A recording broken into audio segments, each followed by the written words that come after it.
지금 우리나라는 화재로 인해서 슬픔을 당한 가정도 참 많고요. 또 수해로 인해서 또 가정의 삶이 정상적으로 살아갈 수 없는 사람이 참 많이 늘어나고 있습니다. 뿐만 아니라 전염병으로 온 국민이 불안에 떨고 있기도 하지요. 최근 들어서는 정치적으로 또 경제적으로 여러 가지 진영으로 나누어져 있으면서 이 백성들이 갈등 가운데 또 때로는 미움과 증오 가운데 살아갈 수 있는 그런 환경적으로 참 피곤한 그런 삶을 살고 있습니다. 미래를 염려하는 사람들은 지금의 이 갈등보다도 이 갈등과 어려움들이 미래의 한국을 또 미래의 교회가 좀 더 성숙한 모습으로 거듭나고 새로워지는 과정 속에 좋은 어떤 흐름이 되었으면 좋겠다는 그 바람을 갖고 있지만, 정말 그렇게 되기 위해서는 어떻게 살아야 될지 하는 생각을 많이 하고 있습니다. 특히 그리스도인으로 이 시대를 산다는 것은 쉽지 않을 겁니다. 옛날과는 다르게 우리 예수를 믿는 사람들에 대한 사회에서 보는 시선은 그렇게 고운 것만은 아니라는 것을 알기 때문에 어디 가서도 우리가 그리스도인답게 산다는 것은 쉬운 것은 아닐 것입니다. 야고보서는 주 50년경에 로마의 박해를 피해서 각지에 흩어진 이 기독교인들에게 주신 위로의 말씀이며 격려의 말씀이며 또 성숙을 위한 그런 말씀이기도 합니다. 즉 어려움 중에, 고난 중에, 박해 중에 있는 바로 그 사람들이, 우리 믿는 사람들이 참 소망을 가지고 예수 그리스도를 믿는 그 믿음을 가지고 어떻게 그 시대를 이겨내며 그 어려움을 이겨낼 뿐 아니라 좀 더 성숙한 사람으로 어떻게 세워질 것인가 하는 것의 교훈을 야고보서는 오늘 주고 있는 것입니다. 그 시대의 사람들에게만 준 것이 아니라 오늘 이 시대를 살아가는 우리에게도 동일하게 이 어려운 시대 속에서도 어떻게 성숙한 삶을 살아가며 성숙을 향해서 나갈 수 있는 길을 걷게 되는 삶이 무엇인가 하는 것을 말씀해 주고 있습니다. 자, 초기 기독교인들뿐 아니라 오늘 이 시대를 사는 우리들에게 이 어려운 시대를 잘 이겨내면서 성숙으로 나가는 삶의 길이 어떤 것입니까? 첫 번째, 야고보서가 말하는 첫 번째는 비움의 삶을 살아야 됩니다. 21절 보니까 그러므로 모든 더러운 것과 넘치는 악을 내버리고 너의 영혼을 능히 구원할 바 마음에 심어진 말씀을 온유함으로 받으라고 그렇게 말씀하고 있습니다. 여기에 더러운 것으로 번역된 리파이란이라는 그 원어를 보면 더러운 물질이나 불결함이 몸에 붙었을 때 그 몸에 이렇게 묻어나는 것을 이야기를 그렇게 의미를 합니다. 주로 이제 도덕적인 더러움을 의미하면서 죄와 관련돼서 사용될 때 이 단어를 많이 사용했습니다. 넘치는 악은 페리세이안이라는 이 단어인데 이것은 뭐냐면 악이 엄격하게 다루어지지 않아서 이 물이 두 개 제방을 넘어서 터뜨려서 마을과 농경지를 다 침수시키는 것처럼 그런 상황을 얘기할 때 설명을 합니다. 여기에 내어버리라고 말한 아포데메노이는 무슨 이야기인가 하면 썩고 냄새나는 옷을 벗어버리라는 것입니다. 당연한 거죠. 여러분, 옷을 입고 며칠 입을 수 있지만 그 옷에 더러운 것이 묻으면 계속 그 옷을 입지는 않죠. 당장 가서 갈아입죠. 우리가 육신의 옷을 입을 때 더러우면 갈아입으면서도 우리의 영적으로 우리의 몸이, 우리의 마음이, 우리의 영이 더러워지면 그 옷을 갈아입지 않는다는 것입니다. 그러니까 시련과 고난의 시기가 올 때 우리에게 해야 될 첫 번째, 정말 그 어려움을 이겨내고 성숙으로 나갈 수 있는 기회가 된다면 그때는 빨리 우리에게 더러움의 옷을 벗어버리는 것입니다. 더러움의 옷에 대해서 야고보는 구체적으로 이렇게 표현합니다. 19절 20절에 보면 말과 분노에 대한 것으로 집중적으로 그렇게 이야기를 하고 있습니다. 즉 생활 속에서 온전치 못한 말이나 분노가 삶의 자리를 잡지 못하게 할 뿐 아니라 이것이 통제가 되지 않아서 밖으로 터져나오지 않도록 하라는 것입니다.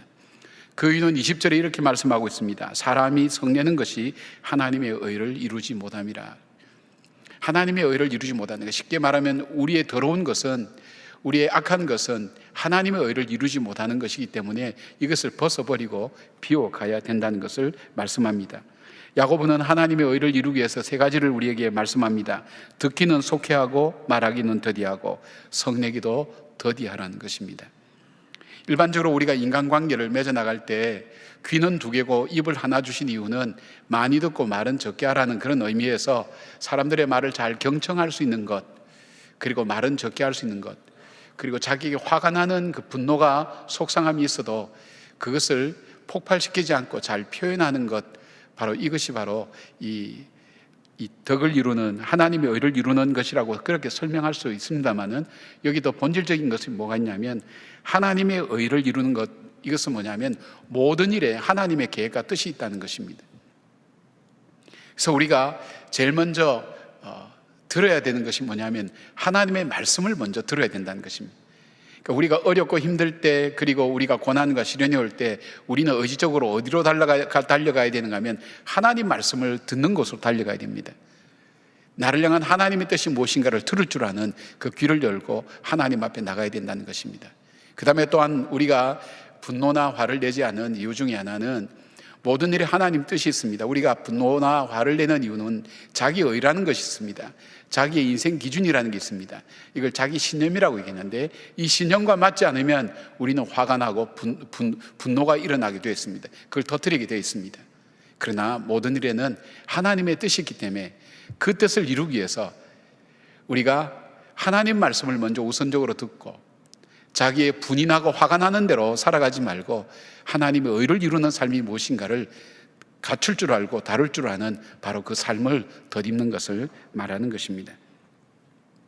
디모데후서 2장 23절 보니까 어리석고 무식한 변론을 버리라, 이에서 다툼이 나는 줄 알미라. 어리석고 무식한 변론이 뭘까요?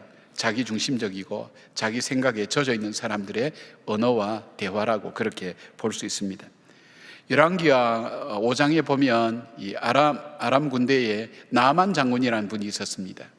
이분은 한센병 환자였습니다. 무슨 수를 써도 어떤 자기의 권력을 다 동원해도 이 병을 나을 수가 없었습니다. 근데 자기 집에 있는 어린 아이, 조그만 여자아이가 자기 나라에 이스라엘에 유명한 이 선지자가 있는데 그 선지자는 반드시 고칠 거란 얘기 듣고 이스라엘의 엘리사 선지자를 찾아갑니다. 자기가 오면 버선발로 걸어 나와서 영접할 줄 알았는데 자기가 오지도 않고 사람을 보내서 이야기를 합니다. 요단강에 가서 7번 씻고 나오면 나을 거라고 그렇게 얘기합니다. 순간 화가 확 치올랐습니다. 우리나라에 요단강보다 못한 강이 있었느냐, 그리고 또 하나는 내가 누군데 나에게 대해서 이렇게 대접할 수가 있느냐, 내가 그래도 아람 군대 장관이면 나와서 영접하고 어떻게 오셨냐고 차라도 한 번 대접하고 해야 되는데 직접 나오지도 않고, 그래서 화가 나서 돌아가자고, 더 이상 이 사람 얘기를 들을 필요 없다고 들어가자고 그렇게 얘기했습니다. 그럴 때 그 신하 중에 한 사람이 그런 얘기했어요. 장군님, 만약에 장군님의 병을 낫기 위해서 엘리사 선지자라는 사람이 더한 이야기를 해도 장군님 들었을 것 아닙니까? 그런데 요단강에 가서 단순히 7번 그냥 몸을 씻고 나오라는 것, 이거는 할 수 있는 부분이 아닙니까? 이 먼 곳까지 왔으니까 그래도 그 말을 한번 듣고 한번 씻어보자고 그렇게 권하는 말을 들었습니다. 자기가 생각하고 판단하는 거하고 자기가 갖고 있는 그 삶의 기준 때문에 화가 분노가 났던 것을 내려놓고, 그분은 나만 장군은 바로 이 요단강에 가서 물로 자기 몸을 씻었습니다. 그렇게 해서 자기가 그 병에 나았던 것을 보게 됩니다. 무엇을 의미합니까? 내가 갖고 있는 것, 내가 알고 있는 것, 내가 옳다고 생각하는 것, 그것이 하나님의 의를 이루지 못한다는 겁니다. 무슨 일이든지 하나님의 뜻이 무엇인가를 살필 줄 알고 그 뜻을 이루기 위해서 자기 삶을 돌아보는 것, 그것이 바로 깨끗함과 온전함인 것을 말씀하고 있습니다. 사랑하는 여러분, 오늘 매일매일 우리의 삶 속에서 하나님의 의를 이루지 못하는 쓰레기를 만들어내는 삶을 우리는 살아가고 있습니다. 오늘 우리에게 있어서 벗어버릴 것이 무엇인가, 내가 던져버려야 될 것이 무엇인가를 돌아보는 그런 시간이 되기를 바랍니다. 두 번째로, 우리가 벗어버리는 것만이 중요한 것이 아니라, 비우는 것만이 중요한 것이 아니라 말씀으로 그 빈 공간을 채우라고 말씀을 합니다. 21절 말씀을 한 번 더 읽겠습니다. 그러므로 모든 더러운 것과 넘치는 악을 내어버리고 너희 영혼을 능히 구원할 바 마음에 심어진 말씀을 온유함으로 받으라. 쉽게 말하면 우리가 모든 더러운 것과 넘치는 악을 내어버리고 빈자리에 하나님 말씀으로 채우라는 것입니다. 왜 하나님 말씀으로 채워야 되는가? 한 3가지만 말씀드리려고 합니다. 첫째, 하나님 말씀 속에는, 이 말씀은, 하나님은 말씀은 우리를 구원하는 말씀이기 때문입니다. 이 말씀 속에는 나를 살리는 생명의 씨앗이 말씀 속에 있습니다. 우리가 말을 들어도 우리를 낙심시키고 절망시키는 말이 있고 우리에게 무익한 말이 있지만, 이 하나님 말씀 속에는 우리에게 소생케 하고 희망을 주고 생명을 주는 그 생명의 씨앗이 이 하나님 말씀 속에 있다는 것입니다. 베드로전서 1장 23절 보니까 너희가 거듭난 것은 썩어질 씨로 된 것이 아니요 썩지 아니할 씨로 된 것이니 살아있고 항상 있는 하나님 말씀으로 되었느니라, 그렇게 되어 있습니다. 베드로전서 2장 2절에는 갓난아기들 같이 순전하고 신령한 젖을 사모하라. 이는 그로 말미암아 너희로 구원에 이르도록 자라게 하려 함이라. 우리가 세상에 많은 말을 듣지만 나에게 소망을 주고 생명을 주고 기쁨을 주는 그 말씀이 하나님 말씀 속에 있기 때문에 이 말씀으로 채워야 되는 것입니다. 여러 가지로 채울 수가 있습니다만, 나에게 낙담을 주고 절망을 주고 좌절케 하고 분노케 하는 그런 말로 내 마음을 채우지 말고 하나님 말씀으로 내 마음을 채우는 이유가 여기 있습니다. 두 번째로 하나님 말씀으로 채워져야 하는 또 하나의 이유가 있다면, 하나님 말씀은 거울과 같기 때문입니다. 하나님 말씀은 자기 자신을 있는 그대로 보여줍니다. 말씀을 통해 자기 자신을 보게 됩니다. 우리는 거울을 볼 때 표면이 울퉁불퉁하면 언제나 우리 자신을 볼 수가 없습니다. 이 세상의 모든 잣대는 거울이 울퉁불퉁한 것처럼 우리를 온전히 볼 수가 없습니다. 그러나 하나님 말씀은 정말 잘 갈아진 거울처럼 우리 자신을 온전히 보여줍니다. 내가 누구인지, 내가 어떤 사람인지, 내 모습이 어떠한지 말씀에 피답해 섰을 때 나를 온전히 알게 됩니다. 세상의 다른 것 앞에서는 나를 온전히 알지 못합니다. 부분적으로 알 수 있을지 몰라도 내가 누군지 온전히 내 심령 골수를 쪼개는 것을 볼 수가 없습니다. 그러나 하나님 말씀 속에는 나를 볼 줄 아는 거울과 같은 그런 모습이기 때문입니다. 갈라디아서 6장 3절 보니까 만일 누가 아무것도 되지 못하고 된 줄로 생각하면 스스로 속임이라. 누가 아무것도 된 줄로 모르는 사람이 누가 있겠습니까? 아는 사람이 누가 있겠습니까? 자기도 모르는 사이에 자기가 아직도 부족하다는 걸 못 느끼고 있으니까 스스로 된 줄 알다 보면 실수하기도 되고 실패하기도 되는 것입니다. 자기 자신을 잘 알지 못합니다. 그러나 말씀 앞에 비춰보면 내 인생의 무게가 얼만큼 되고 내 삶의 모습이 어떠한 것인가를 말씀을 통해서 조명하면서 보게 되는 것입니다. 요한계시록 3장 17절 보니까 내가 말하기를 나는 부자라 부유하여 부족한 것이 없다 하나 내 곤고한 것과 가련한 것과 가난한 것과 눈먼 것과 벌거벗은 것을 알지 못하도다. 사람이 얘기합니다. 나는 부유하다. 나는 남에게 돈 받을 필요도 없고 나는 내 인생 내가 살면 돼. 나는 부족한 거 없어. 나는 잘 살고 있어. 이렇게 얘기하지만 실상 하나님께서 우리를 보실 때는 그렇지 않다는 거예요.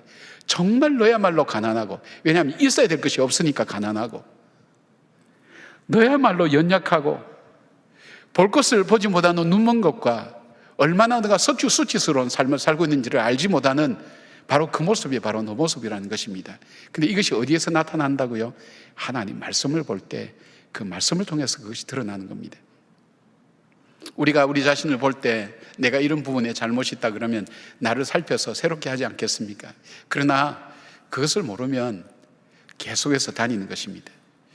탈무드에 재미있는 얘기 나오죠.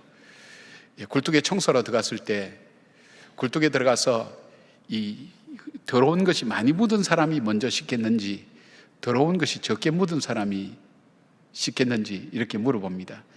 우리는 많이 묻은 사람이 빨리 가서 씻을 것 같은데 그렇지 않다는 겁니다. 왜냐하면 자기가 다른 사람이 볼 때 많이 묻은 것은 빨리 자기가 알기 때문에 빨리 씻지만 자기가 적게 묻은 사람은 다른 사람이 볼 때도 잘 모른다는 겁니다. 그러니까 얘기하지 않습니다. 자기도 잘 모릅니다. 그러니까 계속 묻은 채로 다니는 겁니다. 내가 내 자신을 바로 안다면 내가 바르게 사는 삶을 선택하게 됩니다. 바로 이 말씀이 하나님 말씀 속에 있기 때문입니다. 그 말씀이 나로 하여금 정말 내가 누군지를 바로 보게 해줍니다. 그 다음에 하나님 말씀으로 채워야 될 또 하나의 이유가 있다면 그것은 내 길을 바로 인도하는 것이기 때문입니다. 생명의 길로 인도할 뿐 아니라 성숙과 평강의 길로 인도해 줍니다. 시편 119편 105절을 보니까 주의 말씀은 내 발의 등이요 내 길의 빛이라고 했습니다. 내 발의 등이요. 내가 나로 하여금 내 인생을 걸어갈 때 한 걸음 한 걸음 바로 디딜 수 있도록 도와주는 그 발의 등에 붙은 등불과 마찬가지고 인생의 방향을 어디로 정하고 가야 될지를 정해주는 그 빛과 마찬가지라는 것입니다. 시편 119편 50절 51절 보니까 이렇게 말씀이 있습니다. 주의 종에게 하신 말씀을 기억하소서. 주께서 내게 소망을 가지게 하셨나이다. 이 말씀은 나의 고난 중의 위로라. 주의 말씀이 나를 살리셨기 때문입니다. 하나님의 말씀 속에 소망이 있다는 거예요. 이 말씀이 나를 살렸다는 거예요. 이 말씀 속에서 내가 갈 길을 찾았고, 이 말씀 속에서 내가 해야 될 일이 무엇인가를 발견했다는 것입니다. 이것이 어디에 있습니까? 바로 이것이 하나님 말씀 속에 있기 때문입니다. 여러분 자신을 무엇으로 채우기를 원하십니까? 지금도 마음속에 분노로 가득 채우고 있는 사람이 있습니까? 속상한 것으로 가득 채우는 사람이 있습니까? 내가 옳다고 생각하는 마음으로 가득 채운 사람이 있습니까? 한번 주님 앞에 주님의 의를 이루지 못하는 것을 내가 스스로 갖고 있는 벗어버려야 될 삶이 내 속에 있지는 않은지, 그리고 그 삶 속에 내가 채워야 될 것이 무엇인가, 바로 내 속에 하나님 말씀으로 채워나가는, 왜냐하면 그 속에 생명이 있고 그 속에 소망이 있고 그 속에 나를 온전히 볼 수 있는 하나님의 지혜가 그 속에 있다면 왜 그 말씀으로 채우지 않겠습니까? 바로 이 사도 요한은 우리에게 하나님 말씀으로 채우라고 얘기합니다. 그래서 요한계시록 1장 3절에 이 연의 말씀을 읽는 자와 듣는 자와 지키는 자들에게 복이 있나니 때가 가까움이라고 그렇게 말씀합니다. 이 말씀을 읽고 듣고 지키는 것, 말씀 안에서 말씀으로 채워진 사람이 살아가는 삶이 복된 삶이 된다는 것입니다. 전 주야로 묵상하는 사람은 시냇가의 신규 나무처럼 시절을 쫓아 과실을 맺고 하나님께서 인정하시는 그 삶의 길을 걸어가게 된다는 것입니다. 근데 이 말씀을 어떻게 받느냐? 온유함으로 받으라 그랬습니다. 그냥 말씀을 받을 때 그냥 온유함으로 받는다는 뜻은 뭐냐면, 영국의 강해 설교자인 토마스 멘트는 이렇게 설명합니다. 온유한 마음이란 겸손과 상한 마음이라. 하나님, 이 말씀이 나에게 꼭 필요합니다. 이 말씀이 나에게 정말 소중합니다. 이 말씀이 없으면 난 살아갈 수 없습니다 하는 절박한 마음을 가지고 있어야 된다는 것입니다. 마음이 온유하고 유순한 마음을 말합니다. 여러분, 우리가 지난주 수요일날 나누었던 사무엘의 말씀 속에 이스라엘 백성 속에 법궤가 돌아왔습니다. 법궤가 돌아왔지만 20년간 저 산골에 처박혀 있었습니다. 하나님 말씀이 돌아왔지만 그 말씀이 하나님이 임재하심에 대한 위로와 우리에게 아무런 영향을 주지 못할 때 이스라엘 백성은 공고했습니다. 그들이 하나님 말씀을 사모하고 통회하고 정말 가슴을 치면서 하나님 말씀을 정말 애통하면서 그리워했다는 겁니다. 그때 사무엘이 얘기합니다. 너희가 정말 하나님께 돌아오기를 원하느냐? 그러면 너희들 삶 속에서 우상과 아스타로스를 제거하고 하나님만을 섬기라고. 여러분, 이 사무엘이 20년 동안 이 말씀을 백성들에게 얼마나 많이 전했습니까? 듣지 않았습니다. 들을 마음도 없었습니다. 그러나 그들이 곤고하고 갈급할 때에 하나님의 이 말씀 앞에 그들은 받아들였습니다. 바로 성경이 이렇게 표현합니다. 이에 바로 즉각적으로 그들은 바로 자기들의 삶 속에서 자기들이 생활 속에 익숙했던 바알과 아스타로스를 제거하고 하나님만을 섬기기 위해서 그들이 모여서 함께 예배를 드리는 모습, 그래서 블레셋과의 싸움에서 승리하는 모습을 보게 됩니다. 나의 말씀으로 받아들이지 않으면 아무리 귀한 말씀이라도 나에게는 아무런 의미가 없습니다. 하나님의 말씀이 나에게 필요한 말씀입니다. 바로 이 말씀의 표현을 사도행전 10장 33절에 이 고넬료, 이방인 고넬료의 집에 찾아간 베드로에게 그 고넬료가 했던 그 표현입니다. 우리는 주께서 당신에게 명하신 모든 것을 듣고자 하여 다 하나님 앞에 있나이다. 우리가 지금 당신 앞에 서 있는 게 아니라고, 하나님께서 당신을 통해 주신 하나님의 말씀을 듣기 위해서 이 앞에 서 있다고. 그런 마음과 자세를 가지고 하나님 말씀 앞에 서게 될 때에 그 말씀을 온유함으로 받는 것입니다. 그것이 바로 내 마음에 하나님 말씀으로 채워가는 과정입니다. 자, 어려울 때를 살아가는 하나님의 사람들, 그들의 성숙을 위해서 그들은 어떤 삶을 살아야 됩니까? 세 번째로 바로 하나님의 말씀의 축복을 나누며 살아가는 사람입니다. 말씀의 축복을 나누는 자가 되어야 된다는 것입니다. 말씀을 삶을 통해서 나누는 삶은 자신이 들은 말씀을 실제 삶을 통해서 실천함으로 그 말씀을 완성시키는 것과 마찬가지입니다. 23절 24절 누구든지 그 말씀을 듣고 행하지 아니하면 그는 거울로 자기의 생긴 얼굴을 보는 사람과 같아서 제 자신을 보고 가서 그 모습이 어떠했는가를 곧 잊어버리는 사람과 마찬가지라고 했습니다. 옛날의 거울은 청동으로 되었기 때문에 자세히 볼 수가 없습니다.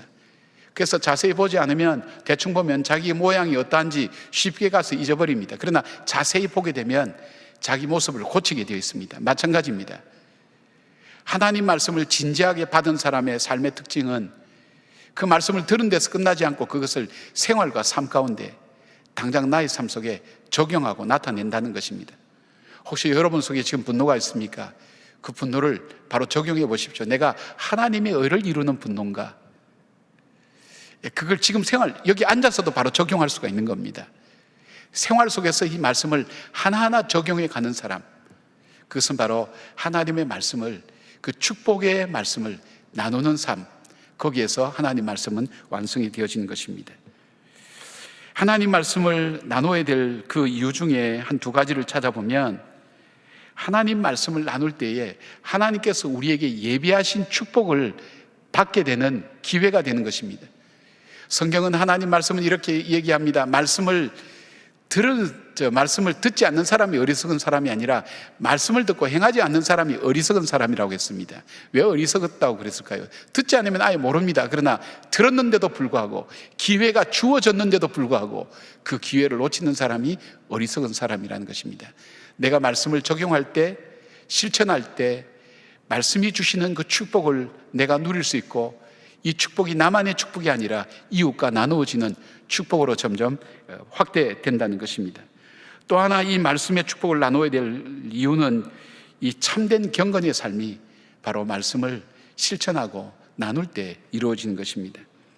경건은 하나님과의 관계에서 나오는 우리 사람의 삶을 얘기합니다.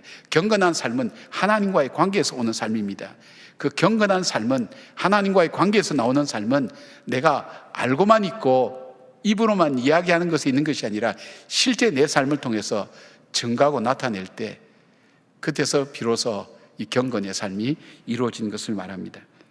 경건의 삶을 살기 원하는 사람은 새 속에 물들지 않기 위해서 애씁니다. 쉽게 말하면 비가 올 때 흙탕물이 튀기지 않도록 차가 지나가면 여러분 피하지 않습니까?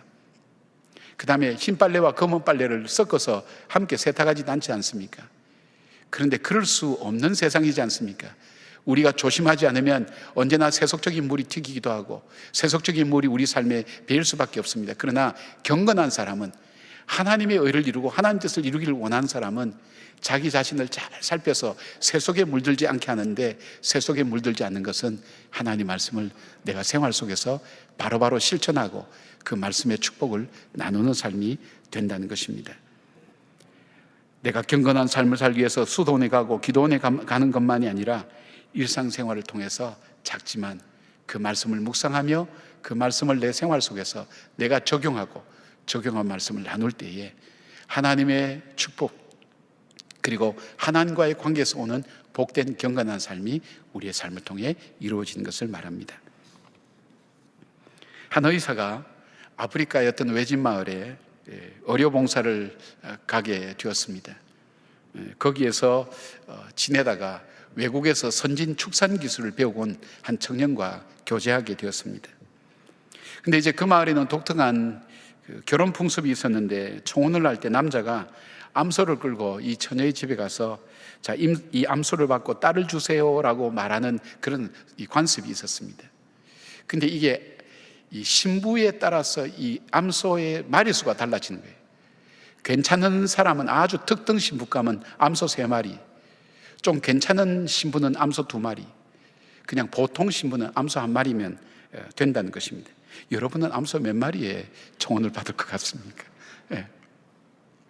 그런데 어느 날 이 의사가 이 청년이 마을 사람들과 친구들과 둘러싸여서 어디론가 가는데 봤더니 이 청년이 청혼하러 가는 겁니다. 근데 청혼 선물을 보니까 암소를 무려 9마리나 끌고 가는 겁니다. 이 청년은 마을 촌장집도 지납니다. 지역 유지인 바나나 농장 주인집도 지납니다. 마을 여선생님 집도 그냥 지나쳤습니다. 그렇게 한참을 가더니 어느 허름한 집 앞에 섰습니다. 그리고 그 집 노인의 딸에게 청혼을 하는 것이었습니다. 그런데 그 노인의 딸은 큰 키에 비해서 너무 마르고 심약해 보이는 초라한 그런 여자였습니다. 한 마리로도 청혼할 상대에 불과한데 암소 9마리를 데리고 간 것을 보고 동네 사람들이 수근거리기 시작했습니다. 심지어는 저 여자가 남자에게 마법을 걸어서 남자로 홀리게 만들었다고 그렇게까지 소문이 번져나가기 시작했습니다.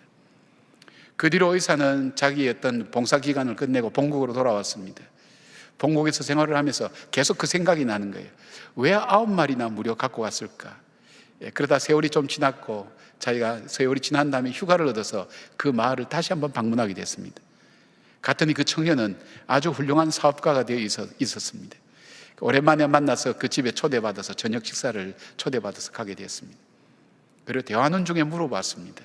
자기가 마음에 궁금했던, 아니 형제요, 내가 정말 지금까지 궁금한 게 있는데, 내가 볼 때 미안하지만 그 자매는 암소 1마리면 될 것 같은데 어떻게 그렇게 9마리나 가지고 가서 그 자매와 청혼했느냐고 그 물어봤습니다. 그때 그 아내가 차를 들고 나옵니다. 보니까 아주 키도 크고 품위도 있고 영어도 잘하고 굉장히 사람 기품이 있어 보이는 겁니다.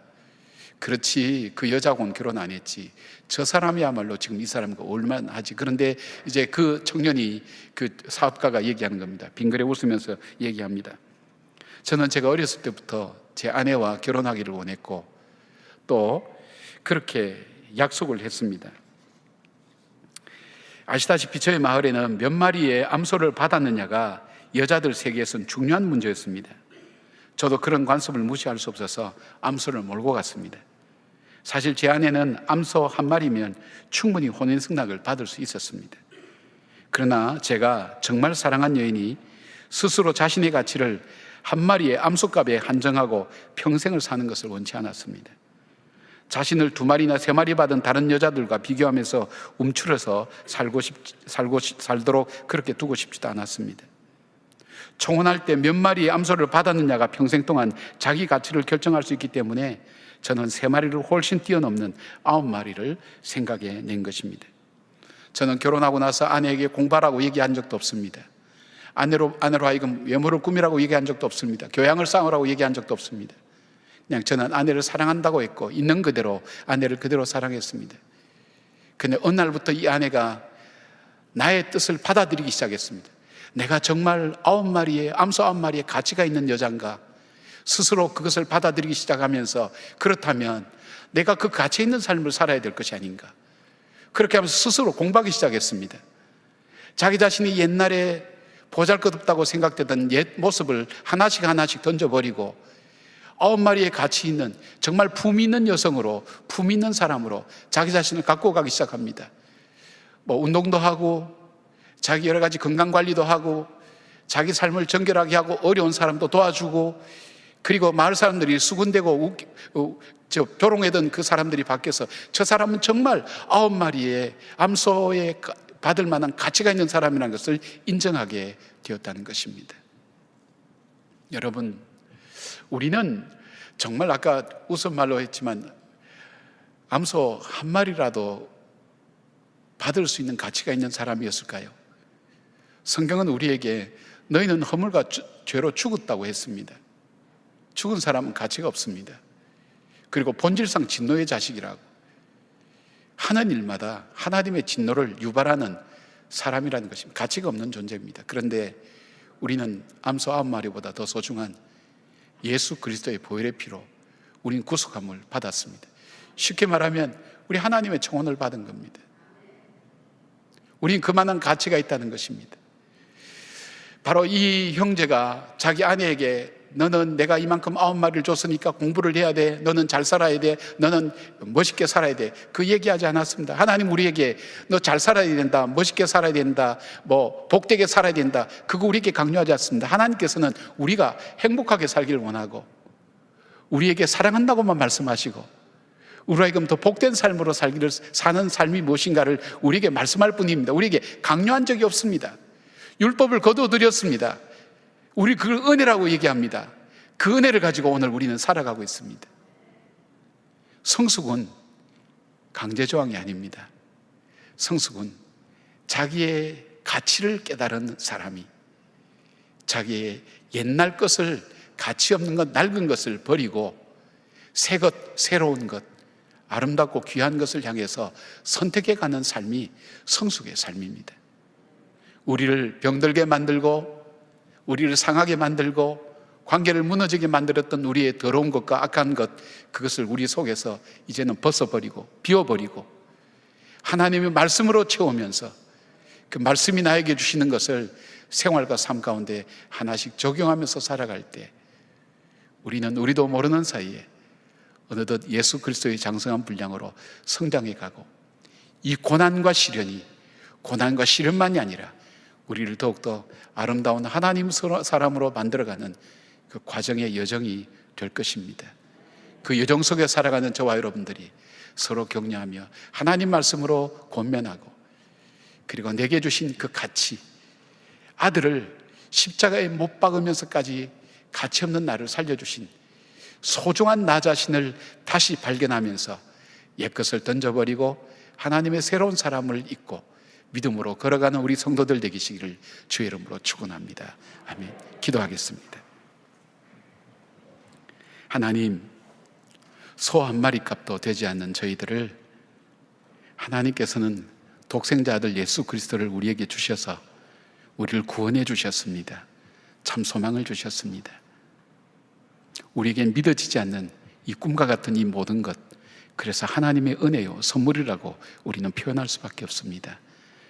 그 큰 은혜를 받은 우리 자신들을 스스로 멸시하고 스스로 학대하고 귀하게 여기지 못해서 이 땅에 썩어질 것에 집착하고 살아가는 우리 자신들은 아닌지 모르겠습니다. 하나님, 정말 하나님의 자녀답게 살아가는 삶의 놀라운 변화들이 우리 삶 속에 있게 하시고 그 변화와 새로운 역사들이 이 땅 속에 하나님 나라를 확장시켜 나가는 믿음의 거룩한 행보가 되게 하여 주시옵소서. 주님, 우리 속에 잊지 말아야 될 것으로 가득 찬 우리의 마음을 비워 주시옵고 하나님 말씀으로 채워나가며 그 말씀을 나누어가는 축복을 누리는 저희들 되게 하여 주시옵소서. 예수님의 이름으로